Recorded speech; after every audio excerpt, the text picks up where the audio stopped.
Have you ever been at a party and you just want to shake it and go absolutely crazy? Well then, this move is for you. It's my personal favorite. It's called the F It Up. So you're going to need lots of space for this one. Safety first. What you want to do is bend your knees, come down, yeah? You want to spread your fingers nice and wide. One hand comes down, the other hand comes down. Then once you are secure here, pop your feet back slightly. If you look at my knees, I have a nice bend in my knees, my core is tight, and I'm down like this. Then what you want to do is use your feet, give a little bounce. That's going to help the booty bounce. And then you're going up, down, very small and fast. Should we try?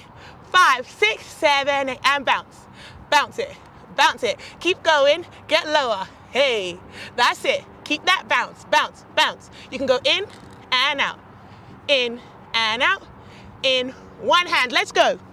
A, to come up, flat feet. Yes, and that is the F It Up. Tag me in your videos at bambam_boogie. For more information on my twerk classes, go to bambamboogie.com. See you next time.